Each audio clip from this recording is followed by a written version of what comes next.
그래서 이 잠언 17장 25절에서 28절의 주제를 제가 슬픔과 고통, 어리석은 아들이 맺는 열매라고 적었어요. 슬픔과 고통은 어리석은 아들이 맺는 열매라고 그랬습니다. 자, 그 25절에서 슬픔과 고통은 어리석은 아들이 열매를 맺는 열매인데 야곱은 비록 그 열매는 맛을 보지는 않았지만은 두 번의 이제 이 열매의 향기를 이제 맡았어요. 그래서 이 야곱은 굉장히 어려움을 많이 겪었던 사람이에요. 이 창세기 42장 37절을 보죠.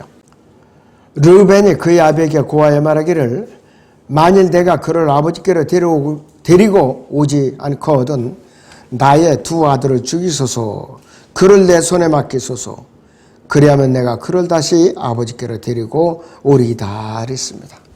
요셉이 이집트에 살아있다 그러니까 이 야곱이 믿지라는 거예요 도무지. 그러니까 자기 두 아들을 볼모로 맡기고 자기가 만약에 일을 못해내면 두 아들을 죽이소서 오고 아버지한테 아주 극단적인 맹세를 할 거예요. 너무나도 참 상황이 아주 급박했죠. 근데 야곱이 너무 슬픔에 쌓여있으니까 믿질 않은 거예요. 도무지 믿질 않았던 거예요. 자, 잠언 17장 26절에서도 의인을 벌하는 것도 공평함을 인하여 통치자들을 때리는 것도 선하지 아니하니라. 이게 분명한 거죠. 의인을 벌하는 것은 어느 시대 어느 때나 하나님께서 기쁘게 여기시질 않아요. 또 공평하게 통치하는 사람들을 때리는 것 이것도 마찬가지예요.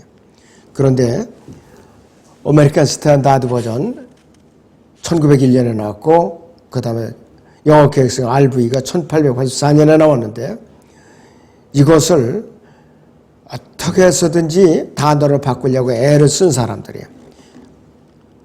그래서 의로운 사람을 벌하는 것은 적절하지 않으며 통치자가 공식적으로 지휘해서 재판관에서 일할 때 사건을 공정하고 정직하게 다뤘다 하면은 그 사람을 때리면 안 되지. 오히려 칭찬을 해줘야 돼요. 칭찬을. 그런데 대부분의 잘못된 세상, 지금도 마찬가지예요. 우리 현재 이 정치 상황을 돌아가는 걸 봐요. 정반대의 짓을 하고 있어요. 의인을 벌하죠. 완전히 대법원이 썩을 대로 썩었어요. 반대로 재판을 해요. 헌법재판소 말할 것도 없고 선거관리위원회는 말할 것도 없고 지금 북한이 해킹을 그렇게 해도 국정원에서 조언을 해줘도 듣지를 않고 또 우리가 가서 서버를 갖다가 보안 점검을 해주고 그래도 거부하는 거예요. 왜? 부정선거로 또 치르려고. 지금 이런 짓을 하고 있어요. 그러니까 나라가 정말로 위기인 것만은 분명하다 이거예요. 여기에 그리스도인들이 의의 편에 바로 서야지 정치적인 입장에서 수작으로 보면 안 돼요. 자, 그리고 잠언 17장 27절에 보면은 지식이 있는 자는 말을 생각하며 명철한 사람은 뛰어난 영을 가졌느니라 그랬어요. 변개된 성경들은 자꾸 고치려고 애를 쓰고 있어요. 굉장히 고치려고 애를 쓰고 있다 이것이에요. 이건 뭐냐? 킹잼 성경의 본문을 의도로 갖다 변개시키기 위해서 이 짓을 하는 거예요. 이 자들은. 자, 그 다음에 잠언 17장 28절에서는요. 어리석은 자일지라도 잠잠히 있으면 현명해지고 입술을 닫고 있는 자는 명철한 사람의 여기지느니라 그랬어요. 즉 입을 다물고 가만히 있으면 본전은 찾는다고 그래요 사람들이. 근데 어디 대화 현장에서 떠벌리는 사람은 언제든지 본전을 찾지도 못하고 망신을 당하고 아주 굉장히 명예를 실추시키는 짓을 해요. 근데 유난히 떠벌리기를 잘하는 사람이 있어요. 유난히도 떠벌리기를 잘해요. 자, 그래서 이 삶과 죽음을 진정으로 이해하는 사람은 말을 아끼죠. 혀를 조심해요. 혀를 조심한다 이거예요. 그리고 삶과 죽음을 진정으로 이해하는 사람의 말을 아껴야 하는 이유는 그 사람에게 뛰어난 영이 있기 때문이라. 하나님께서 그 사람에게 혀를 제어할 수 있도록 지혜를 주는 사람인데요. 잠언 11장 13절을 봅니다. 하고 있죠. 험담하는 자는 비밀을 누설하나 신실한 영을 가진 자는 말을 숨기느니라 그랬습니다. 그래서 어디 모임에 갔을 때도 유난히 떠벌리기를 잘하는 사람들이 있어요. 동창회도 그렇고 어느 회합에 가서도 그렇고 그런 사람들은 공격을 많이 받아요. 사람들한테 손가락질을 당하고. 자, 잠언 29장 23절을 보죠. 사람의 교만은 그를 낮아지게 할 것이나 명예는 영 안에서 겸손한 자를 세워주느니라 그랬습니다. 이거 진리죠. 현재적 진리예요. 이 교회 시대도 현재적 진리예요. 사람의 교만은 그를 낮아지게 할 것이나 명예는 영 안에서 겸손한 자를 세워주느니라 그랬습니다. 우리는 내 영을 잘 다스릴 줄 알아야 돼요. 성령의 인도함을 받아야 되는 거예요. 우리는 우리 자신의 영이 있고 하나님의 영의 성령님을 몸 안에 이제 모시고 살잖아요. 주와 합하는 자는 한 영이라고 그랬어요. 그래서 성령께서 내 영을 늘 다스려 주시도록 우리는 부르짖고 기도해야 돼요. 자, 그리고 이 동양의 초월명사의 특징 중에 하나는 그것을 설명할 수 있다고 말하는 사람은 그것을 알지 못하며 그것을 아는 사람은 설명하라고 애쓰지 않는다. 이건 뭐냐? 말을 함부로 발설하지 않는다는 뜻이에요. 발설하지 않는다는 뜻이에요. 대부분이 보면 서양 사람들이 백인들은 식사할 때조차도 아주 시끌벅적하지요. 식사할 때조차도. 근데 저희부터도 식사할 때 먹는 경제에 붙어서 그러지 저부터도 조용하죠 되게. 시끄럽지가 않아요. 그리고 대부분이 이 야페 쪽 속들은 대화할 때 언성이 높아요. 동양인들은 조용조용하죠. 그 특징이에요 바로. 말의 실수는 백인들이 더 많이 한다 이거예요. 서양식으로 모범하면 동성연애자, 소크라테스도 동성연애자인가 봐요. BC 469년, 399년 사이에 살았던 사람인데 내가 단 한 가지 아는 것이 있는데 그것은 내가 아무것도 알지 못한다는 것이다. 그러나 이 사람은 잠언 17장 20절에 언급된 뛰어난 영을 가진 사람이 아니라 잠언 17장 28절에 입술을 닫고 있는 어리석은 자에 불과하다 이거예요. 현명한 자가 아니라 그는 입술을 닫고 있는 어리석은 자에 불과했다 이것이에요. 사도 바울과 마틴 루터는 할 말이 많았었죠. 왜 할 말이 많았느냐 했어요. 사도 요한은 우리가 안다고 첫 번째 서신에서 요한 일서에서 자그마치 36번이나 우리가 안다는 표현을 했어요. 이러한 사실은 상대성을 미덕으로 숭배하는 미혹당한 불가지런 자와 자신이 믿는 바와 믿는 이유와 어떤 분이 자신에게 그것을 믿도록 했는지와 그것과 다른 믿음들과의 관계에 대해서 정확한 지식을 가진 바른 교리대로 믿고 실행하는 그리스도인들과 분명하게 구별을 지어주는 것이에요. 소크라테스가 옳다면 왜 요한과 바울은 무언가를 배우기 위해서 아테네의 학교에 등록하지 않은 아주 해괴한 자기 본위주의자들인데 바울과 요한이 옳다면 소크라테스는 세상에서 하나님도 소망도 없이 홀로 있는 눈먼 죄인에 불과한 자다 이것이에요.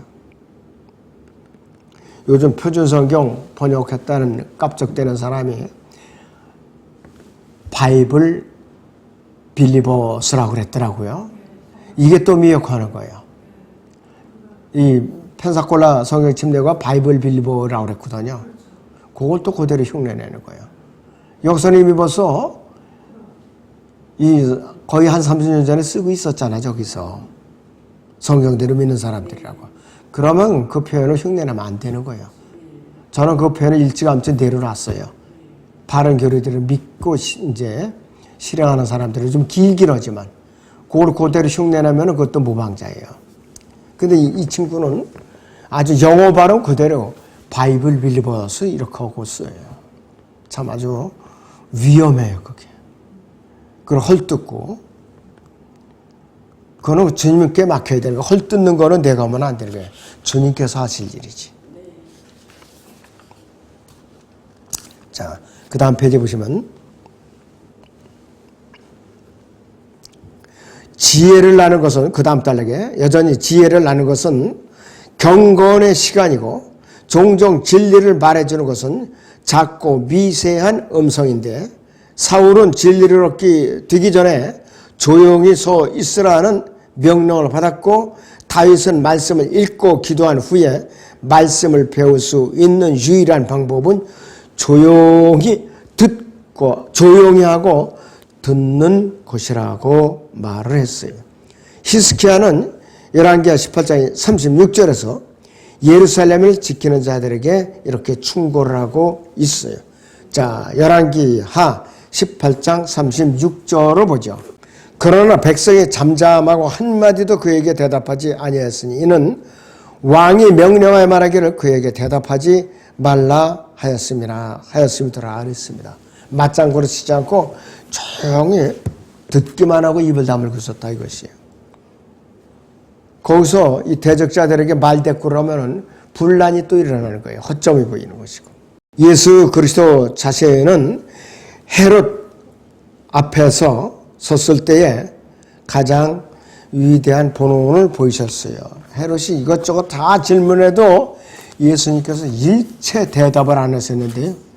누가복음 23장 9절을 보죠. 8절부터 9절까지 보시죠. 헤롯이 예수를 보자 매우 기뻐하더라. 이는 그가 주에 관해서 많은 것을 들었기 때문에 오랫동안 주를 보기 원했으며 또 주께서 행하신 어떤 기적을 보고자 했기 때문이라. 그가 많은 말로 주께 묻되 주께서는 아무 대답도 아니하시더라 그랬습니다. 헤롯에게 뭐라고 말을 건네도 변화될 인간이 아닌 것을 알고 있었기 때문에 예수님께서 아무 대답을 안 하신 거예요. 자, 독일인들이 속담이 말은 본능적인 것이고 침묵은 명철로 얻어지는 것이다 그랬습니다. 말은 본능적인 것이고 침묵은 명철로 얻어지는 것이다 그랬어요. 그래서 욥이 한심한 위로자들 3명이 왔었죠. 여기서 자, 그런데 아주 처음에는 욥을 책망하면서 거창하게 말을 끝내서 시작을 하죠. 그런데 나중에는 어떻게 되느냐. 오히려 욥을 정죄하기 시작한 거예요. 하나님께서는 욥기 42장에서 그 세 친구들을 위해서 욥을 통해서 속죄 제물을 드리게 해서 속죄받게 하죠. 자, 베드로와 요한과 바울이 잠잠하기를 그만두고 크게 외치며 목소리를 아끼지 않았는데 왜 그랬는가? 복음을 전하기 위해서 부르짖은 거예요. 목소리를 크게 내고. 잠언 17장에 27절 28절을 다시 보죠. 지식이 있는 자는 말을 생각하며 명철한 사람은 뛰어난 영을 가졌느니라. 어리석은 자일지라도 잠잠함이 있으면 현명하게 여겨지고 입술을 닫고 있는 자는 명철한 사람으로 여겨지느니라 그랬습니다. 이것을 모든 상황이나 모든 경우에 적용시킨다면은 베드로와 바울과 요한과 뛰어난 영이나 명철이 없는 것일 수도 있는데 말할 때가 있고 침묵할 때가 있고 진리가 제단에 있는데 침묵하는 자는 배반자이며 살인공모자라고 그랬어요.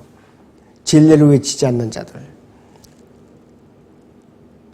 그래서 현대의 과학적인 접근법에 21세기에 쓰이는 용어로는 보자면 거리 설교자들과 복음 전도자들과 부흥사들은 몇 가지 이상한 기적을 행함으로써 진화를 이기고 살아남았다가 니체와 함께 죽어버린 고대의 하나님을 다시 불러들이는 일종의 선사시대의 겸을 여겨지고 있다. 말 표현이 너무 복잡하게 되어 있는데요. 뭐냐면은 지금 이 시대에 현대의 생각을 가진 사람들은 이 바울이나 베드로 같은 사람을 보면은 괴상한 사람들로밖에 여겨질 수밖에 없어요. 괴상한 사람들로. 상식 이하에 언행을 하거든요. 상식 이하에. 사도행전 4장에서 6장 사이에, 7장 사이에 보세요. 제자들은 그렇게 박해를 받고 혼이 나가도 우리는 입을 열어서 담대히 부르짖지 않을 수가 없다고 그랬잖아요. 오히려 박해받는 것을 택하려고 그랬어요. 그러니까 세상 사람들하고 정말로 주님을 소망하는 사람들은 가치관이 달라요. 가치관이. 예수 그리스도를 거부하는 죄인들은 하나님에 대한 아주 못된 관점을 좋아하는 거야. 못된 관점을 아주. 이 크리소스톰이나 콜럼버스 이전에 이교도의 이방인들에게 제시된 제한된 구약의 계시의 견지에서 보면은 이것은 사실인데 별들과 나무들과 잔디와 작은 언덕 등을 지으신 하나님께서 주신 계시와는 직접적이고도 고의적이고 의도적인 모순으로 보인다 이것이에요. 그래서 하나님께서는 인간이 이해할 수 없는 방법을 통해서 역사하세요. 자연을 통해서 역사하세요. 자연을 통해서. 시편 19편은 하나님께서 자연을 통해서 말씀하시는 거예요. 그리고 19편은 시편 119편의 요약판이 시편 19편이에요.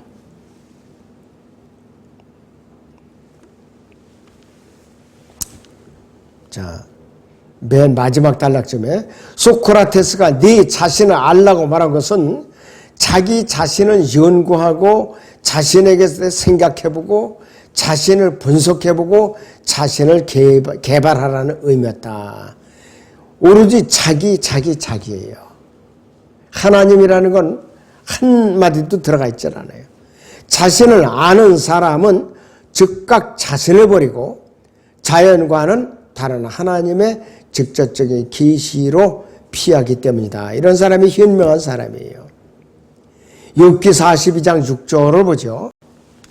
그러므로 내가 나를 미워하고 티끌과 재 속에서 회개하나이다. 그랬어요.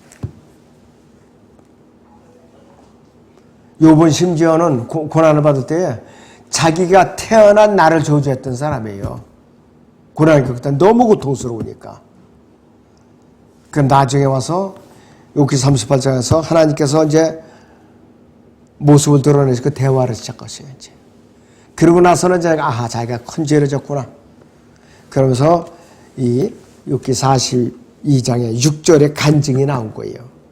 그러므로 내가 나를 미워하고 티끌과 재 속에서 회개하나이다 그랬습니다. 침묵은 분명히 금이에요. 소중한 것이죠.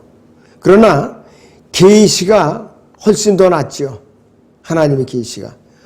육신으로 나타나신 말씀이신 예수 그리스도께서는 오랫동안 침묵을 지키신 하나님, 담대하게 부르짖고 외치신 분이에요. 담대하게 부르짖고 외치셨어요. 요한복음 7장 28절을 보겠습니다. 그러므로 예수께서 성전에서 가르치실 때 외쳐 말씀하시기를 너희는 나를 알고 또 내가 어디서 온 것도 알지만 나는 스스로 온 것이 아니니라. 나를 보내시는 분은 참되시도다. 너희는 그분을 알지 못하나 나는 그분을 아노라. 이는 내가 그분으로부터 왔고 또 그분께서 나를 보내셨음이라고 하시더라. 예수님께서 담대하게 외쳐대시는 거예요. 담대하게. 또 요한복음 12장 44절을 보세요. 그러나 예수께서 외쳐 말씀하시기를 나를 믿는 사람은 나를 믿는 것이 아니라 나를 보내신 분을 믿는 것이라. 또 나를 보는 사람은 나를 보내신 분을 보는 것이라 그랬습니다. 그 당시에 예수님께서 인간들 모습으로 나타났을 때 나를 믿는 사람은 나를 믿는 것이 아니라 나를 보내신 분을 믿는 거라고 그랬어요. 그러니까 하나님을 믿는 거라고 그랬어요. 왜? 그분께 육신으로 오신 하나님이니까. 그랬더니 예수님께서는 그분을 아는 것이 명철이라고 그랬어요. 요한복음 17장 3절을 보죠. 영생은 이것이니 그 사람들이 유일하시고 참 하나님이신 아버지께서 보내신 예수 그리스도를 아는 것이옵니다. 그랬습니다. 아버지께서 보내신 예수 그리스도를 아는 것이 영생이라 이거예요. 그러니까 내가 예수 그리스도를 안다는 것은 구원을 받았다는 뜻이에요. 구원을 받았다는 거예요. 그렇기 때문에 그분께서는 그분의 말씀으로 심판하셔요. 요한복음 12장의 48절을 보죠. 나를 거절하고 내 말대로 받아들이지 아니하는 자는 그를 심판할 이가 있으니 곧 내가 말한 그 말이 그를 마지막 날에 심판하리라 그랬습니다.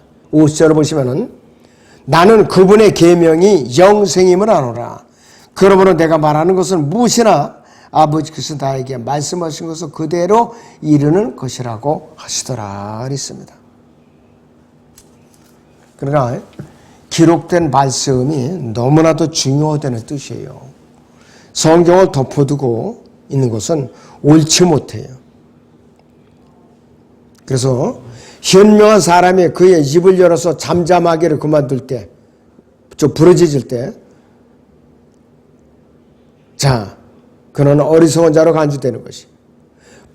또한 불행하게도 어리석은 자들이 잠잠하면은 대다수는 어떻게 되느냐? 그들을 교육받은 자들로 간주하고 존경하는 거예요. 참 너무나도 참 딱하지요. 그래서 오늘은 여기서 마칩니다.